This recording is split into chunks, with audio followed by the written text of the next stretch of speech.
जिवंत देव, जो पवित्र प्रभू येशू ख्रिस्त याच्या नावाला धन्यवाद देऊ. प्रियानो, या सकाळच्या समय आपलं या मन्नामध्ये आपल्या सर्वांचं स्वागत आहे. या सकाळच्या समय आपण आपलं जीवन त्या प्रभूकडे देऊया. आपल्यावरती त्या जिवंत देवाची कृपा दृष्टी आहे, म्हणून देवाने आज या सकाळी आपल्याला उठवलेलं आहे. म्हणून त्याच्या नावाला धन्यवाद देऊ, त्याच्या नावाला गौरव देऊ आणि आपण प्रार्थना करू. हालेलुया, स्तुती, धन्यवाद येशू दे बापा. पुन्हा एकदा आम्ही तुझ्या पवित्र चरणाजवळ येत आहोत. प्रिय प्रभूची रात्रभर सांभाळून हा नवीन दिवस तू आमच्या प्रत्येकाच्या आयुष्यात तू जोडलास, त्याबद्दल मी तुझ्या नावाला धन्यवाद देत आहे. प्रिय प्रभूची जे काही गीत गाऊन तुझं वचन वाचू आणि तुझ्या वचनाचा अर्थ सांगण्यासाठी, तुझ्या वचनातून बोलण्यासाठी प्रिय प्रभू येशू तू मला सहाय्य कर, मार्गदर्शन कर. माझा ताबा घे, ऐकणाऱ्यांचा ताबा तू घे. या सकाळच्या समय आम्हा प्रत्येकाचा तू ताबा तू घे आणि प्रिय प्रभू येशू तुझ्या सामर्थ्याद्वारे ह्या ठिकाणी वचन शेअर करताना प्रिय प्रभू येशू तू मला सहाय्य कर. माझ्या मुखाचा, माझ्या विचारांचा, माझा संपूर्ण शरीराचा ताबा तुझ्या पवित्र आत्म्याच्या सामर्थ्यामध्ये तू घे आणि तुझ्या नावाचं गौरव दे. सर्व दुष्टात्मे, सर्व जड पडलेलं शरीर, वचन न ऐकू देणारा दुरात्मा, प्रार्थना न करू देणारा दुरात्मा, घरामध्ये अशांती करणारा दुरात्मा, ओ पित्या परमेश्वरा, या सकाळच्या वेळेस निघून जाऊ दे आणि तुझ्या नावाचं गौरव दे. हालेलुया, स्तुती, धन्यवाद येशू दे बाबा. प्रिय प्रभूजी, आम्हा प्रत्येकाला तू स्पर्श कर, ऐकणाऱ्या प्रत्येकाला तू स्पर्श कर आणि तुझ्या नावाचं गौरव होऊ दे. पित्या परमेश्वरा, तू आमची प्रार्थना ऐकलीस त्याबद्दल मी तुझ्या नावाला धन्यवाद देत आहे. ही प्रार्थना येशूच्या नावाने मागतो म्हणून ऐक. आमेन. प्रियांनो, आपण गीत गाऊया आणि देवाच्या नावाला धन्यवाद देऊया. मी सुखी, मी प्रभूचा आहे, मी सुखी, मी प्रभूचा आहे, मी सुखी, मी प्रभूचा आहे. हालेलुया, स्तुती गा, स्तुती गा, आमेन आमेन, स्तुती गा, आमेन आमेन, स्तुती गा, आमेन आमेन, स्तुती गा, आमेन आमेन, स्तुती गा, आमेन आमेन, स्तुती गा, आमेन आमेन. हालेलुया, स्तुती गा. देवबाप, या गीताद्वारे तुम्हाला मला आशीर्वादित करो. प्रियांनो, प्रेषितांची कृत्ये याचा 20वा अध्याय 13व्या वचनापासून आपण पुढे पाहणार आहोत. तत्पूर्वी आपल्या सर्वांचं स्वागत या सकाळच्या मन्नामध्ये. देवबाप ऐकणाऱ्या सर्वांना आशीर्वादित करो. प्रियांनो, आपण देवाचे वचन जे ऐकत आहोत त्या वचनाचा आपण सर्वजण अभ्यास करूया. फक्त मी सांगतो म्हणून त्याच्यावरती विश्वास ठेवू नका. तर आपण आपले बायबल उघडा आणि ह्या प्रार्थनेसाठी बसा. कारण पहा, जर आपण देवाचं वचन वाचतो, त्याच्याप्रमाणे चालतो, देवाच्या इच्छेप्रमाणे वागतो, तर आमचा देव जो पवित्र प्रभू येशू ख्रिस्त आहे तो आम्हाला त्याच्या पवित्र वचनाने तो भरतो आणि त्या जिवंत देवाला आपण धन्यवाद देऊया. आता ह्या ठिकाणी प्रेषितांची कृत्याचा 20वा अध्याय 13 वचनापासून आपण ह्या ठिकाणी पाहत आहोत. मिलतेचा प्रवास. मग आम्ही आधीच जाऊन तारवात बसून अस्साकडे गेलो. तेथे पोहोचल्यावर पौलाला तारवात घ्यायचे होते, कारण त्याने तसे ठरवले होते व तो स्वतः पाय वाटेने येणार होता. तो अस्सात आम्हाला भेटला, तेव्हा त्याला तारवात घेऊन आम्ही मितुलेनास आलो. तेथून तारवातून आम्ही दुसऱ्या दिवशी खिया समोर आलो आणि त्याच्या पुढच्या दिवशी आम्ही सामा बंदर घेतले. मग त्रोगुल्यात राहिल्यावर त्याच्या पुढील दिवशी आम्ही मिलितास आलो. आपण आशिया प्रांतामध्ये फार दिवस राहावे लागू नये म्हणून इफिस बाजूला टाकून जाण्याचा पौलाने निश्चय केला होता. कारण कसे करून 50व्या दिवसाच्या सणात आपण येरुशलेमेत असावे यासाठी तो घाई करीत होता. ह्या ठिकाणी आपण पौलाचं जीवन पाहतो की त्याच्या जीवनामध्ये त्यांनी त्या ठिकाणी आराम केलेला नाही. तो सदैव देवाची सेवा ही काळजीप्रमाणे म्हणजे प्रामाणिकपणे करीत होता, आत्म्याने भरून करत होता. त्याने त्या ठिकाणी दुर्लक्ष केलेलं नाही आणि देवाची सुवार्थ तो प्रत्येक नगरातून तो गाजवित होता. कोणताही प्रसंग येऊ, कोणत्याही अडचणी येऊ, तो डळमळला नाही, तो घाबरला नाही. कारण त्याच्या संगती प्रभू होता, देवाचा आत्मा होता आणि प्रियांनो त्याच्या संगती देवाचा आत्मा असल्यामुळे तो ते निर्भयपणे तो त्या ठिकाणी देवाचं वचन सांगत गेलेला आहे. आणि मग पहा, मिलेत येथे इफिसच्या वडील वर्गाशी पौलाने वियोगासमयी केलेले भाषण 17 ते 38 वचनामध्ये आम्हाला दिसतंय. मग ह्या ठिकाणी पौलाने ह्या वडील वर्गाशी काय संभाषण केलं आहे ते आपण पाहूया. मग त्याने मिलत्याहून इफिसास निरोप पाठवून मंडळीच्या वडिलांना बोलून घेतले.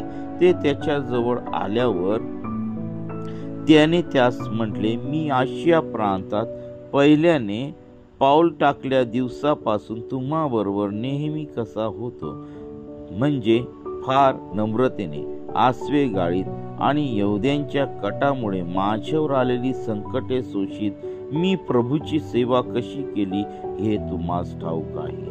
आता ह्या ठिकाणी पौलाने सांगितलं की सेवा करताना त्याचं जीवन कसं होतं. पहा, तो एक पहिली गोष्ट आम्हाला ह्या ठिकाणी बघायला मिळते ती म्हणजे नम्रता.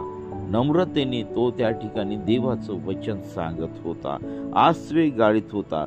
यहूद्यांच्या कटामुळे त्याच्यावर आलेले संकट म्हणजे अनेक वेळेस छाड्यांचा मार, तुरुंगात टाकणे, लोकांचा हल्ला, या अशा सारखे अनेक संकट त्याच्या जीवनामध्ये आले आणि त्या संकटाला न घाबरता त्याने प्रभू येशू ख्रिस्ताची सेवा केलेली आहे. देवाचं वचन त्या ठिकाणी तो सांगत गेलेला आहे. हे तो त्या लोकांना या ठिकाणी सांगत आहे. जे हितकारक आहे ते तुम्हाला सांगण्यात आणि 4 लोकात व घरोघरी शिकवण्यात मी कसूर केली नाही. त्यांनी 4 लोक असले तरी त्यांना तो देवाचं वचन जे सत्य आहे ते सत्य वचन तो त्या ठिकाणी देत होता. प्रियांनो, आज मंडळांमध्ये तर आम्हाला पाहायला भेटत नाही. आज देवाच्या पुढाऱ्यांना मोठा मॉब लागतो. प्रियांनो, जे सत्य वचन आहे, जे बायबलमध्ये दिलेलं आहे, जे वचनामध्ये ते न शिकवता स्वतःच्या मनाने त्या मंडळीला तयार करत आहे आणि स्वतःच्या स्वार्थासाठी त्या मंडळांचा उपयोग करत आहे. पश्चाताप करून देवाकडे वळणे व आपल्या प्रभू येशू ख्रिस्तावर विश्वास ठेवणे ह्या संबंधाने यहुदी व हेलेनी यास मी साक्ष देत होतो. पण आता पहा, मी अंतर्यामी बद्ध होऊन येरुशलेमेत जात आहे. तेथे मला काय होईल ते माहीत नाही. केवळ इतके कळते की बंधने व संकटे माझी वाट पाहत आहे. याविषयी पवित्र आत्मा मला नगरोनगरी साक्ष देत आहे. मी तर आपल्या प्राणाची किंमत एवढी सुद्धा करीत नाही, यासाठी की मी आपली धाव आणि देवाच्या कृपेची सुवार्ता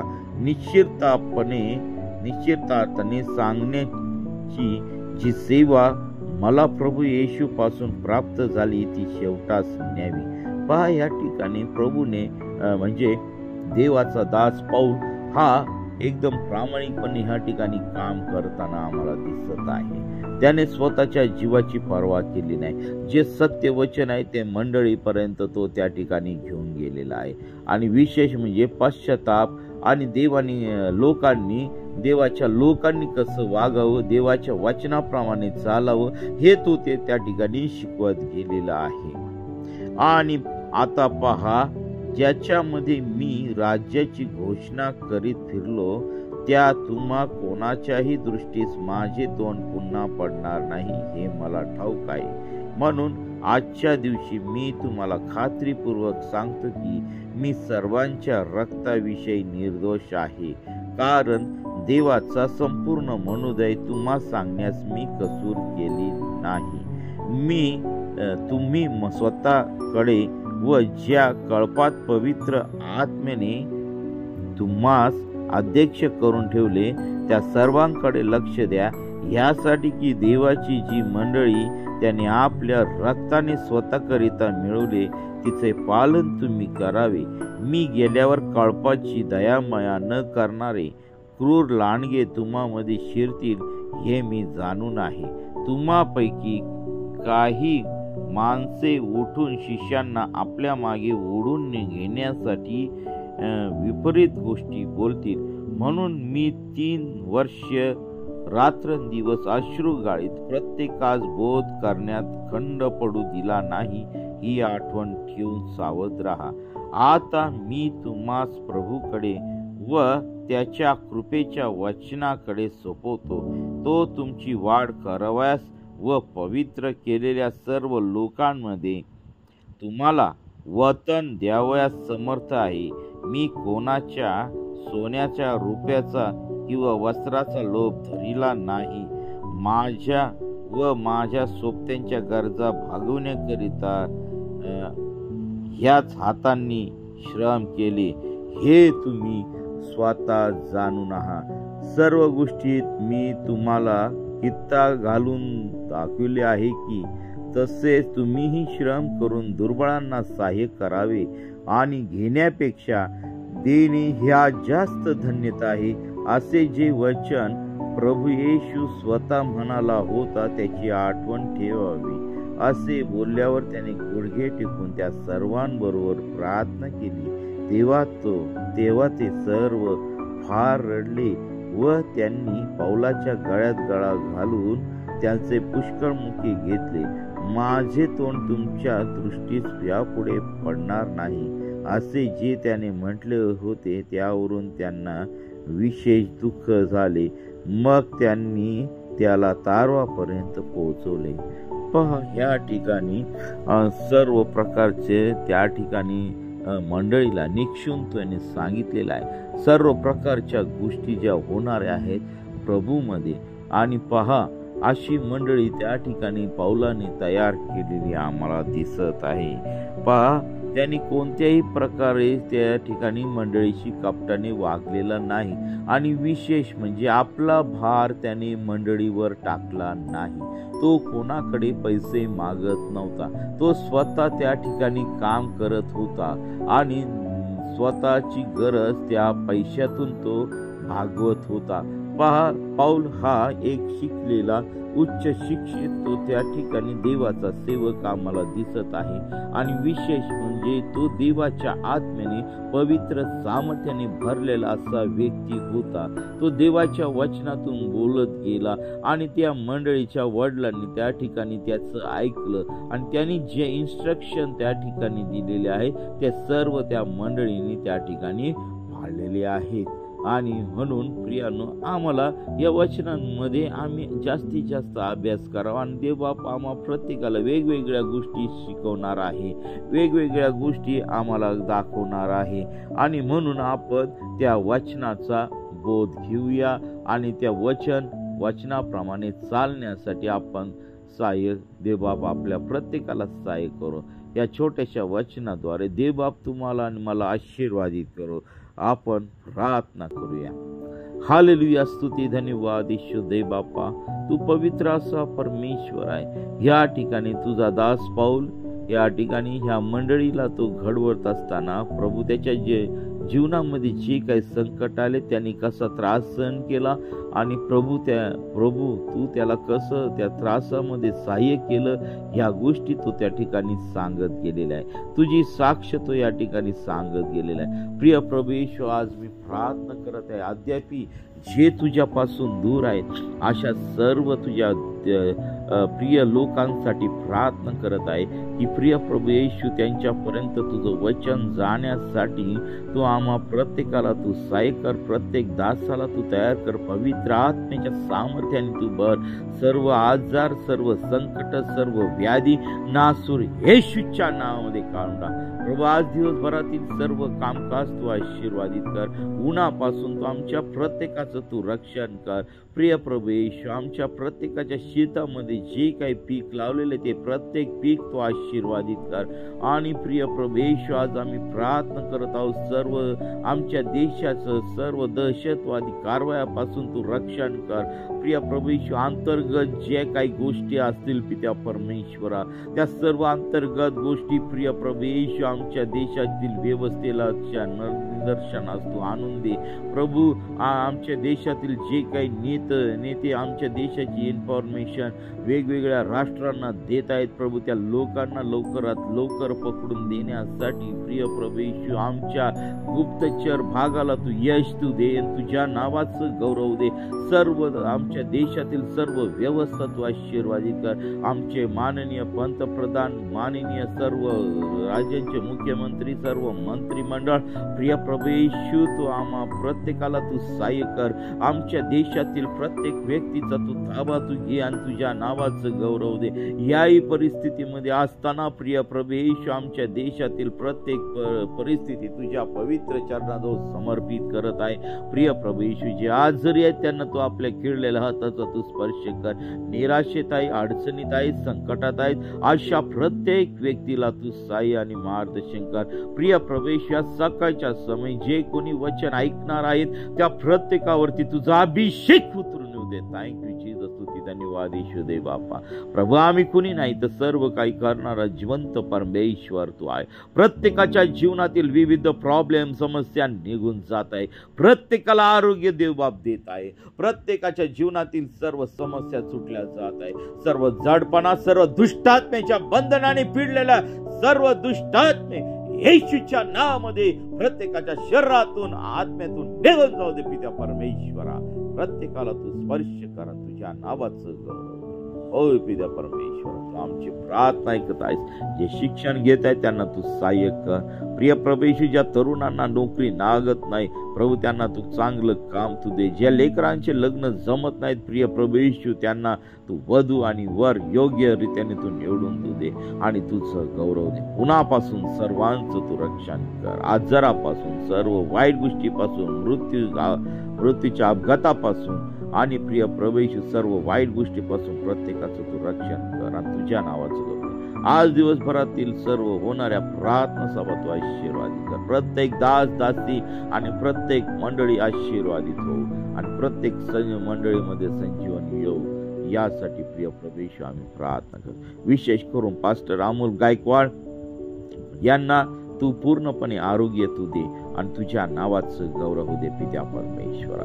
प्रिय प्रभू येशू, पुन्हा एकदा प्रार्थना करत आहे सर्व वयस्कर आई वडील आणि सर्व वृद्ध, सर्व तरुण तरुणी आणि प्रिय प्रभू येशू प्रत्येक तुझ्या लोकांना तू सहाय्य आणि मार्गदर्शन कर. तू आमची प्रार्थना ऐकलीस, आमच्या प्रार्थनेचं उत्तर दिलंस, त्याबद्दल मी तुझ्या नावाला गौरव देतो. ही प्रार्थना येशूच्या नावाने मागतो म्हणून ऐक, आमेन. प्रिय माझ्या भावांनो, बहिणींनो, आज तुम्हाला जर प्रार्थनेची गरज आहे तर ह्या क्रमांकावरती संपर्क करा. 97 30 30 16 68. आम्ही आपल्यासाठी सदैव प्रार्थना करीत आहोत. देवा आपल्या सर्वांना आशीर्वादित करो. आमेन, आमेन, आमेन.